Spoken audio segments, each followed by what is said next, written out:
जगत गुरु तत्वदर्शी संत रामपाल जी महाराज आज के समय में बहुत ही बड़ा नाम है।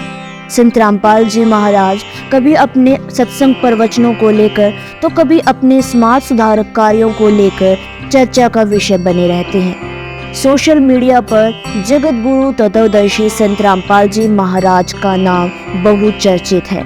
इसी वजह से उनके देश और दुनिया में बहुत ही ज्यादा अनुयायी हैं।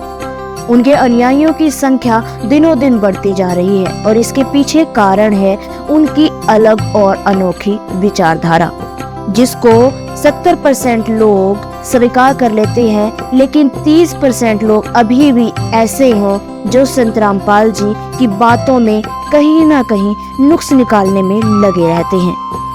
वो संत रामपाल जी को लेकर आए दिन कुछ न कुछ टिप्पणी करते रहते हैं। संत रामपाल जी महाराज पर कुछ आरोप भी लगाए जाते हैं और उन्हें कुछ झूठे दावे कर भी फंसाने की कोशिश की जाती है। लेकिन कहते हैं ना, सांच को आंच नहीं, सच को कभी नुकसान हो ही नहीं सकता। सच को दबाया जा सकता है लेकिन सच को मिटाया नहीं जा सकता।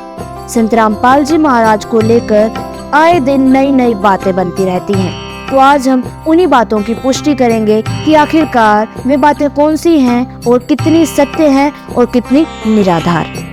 दर्शकों, अमूमन संत रामपाल जी महाराज पर यह तोहमत लगाई जाती है कि वे ब्रह्मा विष्णु महेश की भक्ति छुड़वाते हैं। आपने सही सुना, संत रामपाल जी पर यह तोहमत लगाई जाती है कि वे तीनों देवों की यानी कि त्रिदेव की भक्ति छुड़वाते हैं। तीन त्रिदेव में आते हैं श्री ब्रह्मा जी, श्री विष्णु जी, श्री महेश जी, जिन्हें कि आज तक हमारे धर्म गुरु पूर्ण परमात्मा बताते आए हैं। संत रामपाल जी महाराज ने यह अपने सत्संगों में बताया है कि ब्रह्मा जी, श्री विष्णु जी और श्री शिव जी की जन्म एवं मृत्यु होती है। संत रामपाल जी पर यह आरोप भी लगाया जाता है कि वे स्वयं को भगवान कहते हैं। संत रामपाल जी भक्ति काल के सुप्रसिद्ध संत कबीर साहिब जी को भगवान बताते हैं। गौरतलब है कि संत रामपाल जी के अनुयायियों द्वारा उनके ज्ञान आधार पर ट्विटर पर ट्रेंड भी किया जाता है। यह दावा भी किया जाता है कि संत रामपाल जी से नाम दीक्षा लेने से सर्व असाध्य रोग ठीक हो जाते हैं।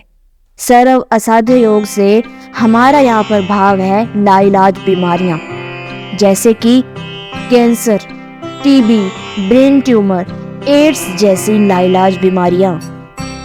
संत रामपाल जी के अनुयायियों का कहना है कि उनसे नाम दीक्षा लेने मात्र से ऐसे असाध्य रोग समाप्त हो जाते हैं। आज हम जानेंगे इसी आरोपों के बारे में और जानेंगे कि इन दावों में कितनी सच्चाई है। दर्शकों, सर्वप्रथम बात कर लेते हैं कि क्या संत रामपाल जी सचमुच ब्रह्मा विष्णु महेश की भक्ति छुड़वाते हैं। लोगों द्वारा संत जी पर यह आरोप लगाया जाता है कि वे इन देवी देवताओं की भक्ति छुड़वाते हैं, लेकिन दर्शकों, संत रामपाल जी पर यह मिथ्या आरोप लगाया गया है कि वे ब्रह्मा विष्णु महेश की भक्ति छुड़वाते हैं। वास्तविकता तो ये है कि संत रामपाल जी महाराज श्री ब्रह्मा जी, श्री विष्णु जी, श्री महेश जी की भक्ति करने से मना नहीं करते। वो इनकी भक्ति को छुड़वाते नहीं हैं, बल्कि इन देवी देवताओं की सही एवं सत्य साधना विधि अपने मंत्रों द्वारा करवाते हैं एवं अपने अनुयायियों को बताते हैं। उन्होंने अपने सत्संगों में यह भी स्पष्ट किया है कि श्री ब्रह्मा जी, श्री विष्णु जी, श्री महेश जी की साधना तो करनी ही है, किंतु उसका तरीका मूर्ति पूजा का नहीं बल्कि शास्त्र सम्मत होना चाहिए, यानी कि शास्त्रों के अनुकूल भक्ति साधना होनी चाहिए। अतः संत रामपाल जी महाराज पर लगाया गया यह झूठा दावा सिद्ध होता है। संत रामपाल जी पर यह आरोप झूठा लगाया गया है कि वे देवी देवताओं की भक्ति करने से मना करते हैं। गीता अध्याय 15 के श्लोक 1 से 4 में जिस सांसारिक वृक्ष का विवेचन है, उसके अनुसार भक्ति संत रामपाल जी महाराज जी ही बताते हैं। हालांकि गीता अध्याय 7 श्लोक 12 से 15 एवं 20 से 23 में त्रिगुणमयी माया की भक्ति करने वाले मूर्ख एवं मनुष्यों में नीच कहे गए हैं एवं तीनों गुणों से ऊपर उठकर भक्ति करने के लिए कहा गया है। संत रामपाल जी महाराज कुछ इसी प्रकार से शास्त्रों को खोल कर दिखाते हैं, शास्त्रों के रहस्य बताते हैं। शास्त्रों में जो वास्तविकता बताई गई है उससे अपने अनुयायियों को रूबरू करवाते हैं।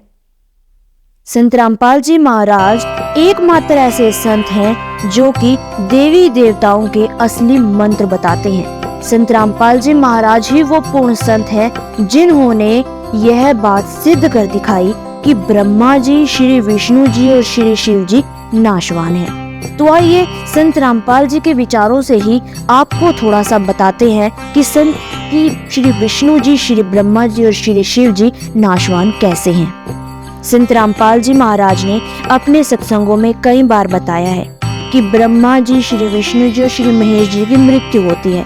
वे जन्म लेते हैं और मरते हैं। उनका जीवन हमारे जीवन से अधिक होता है, किंतु वे अविनाशी नहीं हैं। ऐसा बताते हुए संत रामपाल जी महाराज शास्त्रों का ही हवाला देते हैं। वास्तव में हिंदू धर्म का जाना माना सदग्रंथ श्रीमद् देवी भागवत पुराण गीता प्रेस गोरखपुर से प्रकाशित के तीसरे स्कंद पृष्ठ 123 पर प्रमाण है कि स्वयं शिव भगवान अपनी माता आदि शक्ति से कहते हैं कि हमारा, यानी कि श्री ब्रह्मा जी का, श्री विष्णु जी और श्री महेश जी का आविर्भाव अर्थात जन्म तथा तिरोभाव अर्थात मृत्यु होती है। अतः यहाँ पर सिद्ध होता है कि श्री ब्रह्मा जी, श्री विष्णु जी और श्री महेश जी की जन्म एवं मृत्यु होती ही है। साथ ही साथ इनकी माता दुर्गा अर्थात आदि शक्ति की भी मृत्यु होती है। यह दावा सत्य सिद्ध हुआ कि ब्रह्मा जी, विष्णु जी और महेश जी नाशवान हैं। संत रामपाल जी महाराज यह सत्य बताते हैं कि ये तीनों देवता नाशवान हैं, इनकी जन्म एवं मृत्यु होती है। यदि आपको हमारी बात पर विश्वास नहीं हो रहा तो आप श्रीमद् देवी भागवत पुराण खुद खोलकर देख सकते हैं। श्रीमद् देवी भागवत पुराण गीता प्रेस गोरखपुर से प्रकाशित के तीसरे स्कंद पृष्ठ 123 पर यह प्रमाण आपको मिल जाएगा। आप अपने घर पर ही इन प्रमाणों को देख सकते हैं। यदि आप कुछ इसी तरह के तथ्यों को जानना चाहते हैं, यदि आप भी अपने शास्त्रों से परिचित होना चाहते हैं, यदि आप भी शास्त्रों के अनुकूल भक्ति साधना जानना चाहते हैं, तो आप भी एक बार, दिन में एक बार संत रामपाल जी महाराज का सत्संग अवश्य सुने। संत रामपाल जी महाराज का ऑफिशियल यूट्यूब चैनल है संत रामपाल जी महाराज के नाम से, जो कि इस समय आपको स्क्रीन पर दिखाई दे रहा है। और संत रामपाल जी महाराज के ऑफिशियल यूट्यूब चैनल का लिंक हमने आपको डिस्क्रिप्शन बॉक्स में दे दिया है। आप वहां से भी संत रामपाल जी के चैनल पर विजिट कर सकते हैं और उनके सत्संग प्रवचन सुन सकते हैं। धन्यवाद।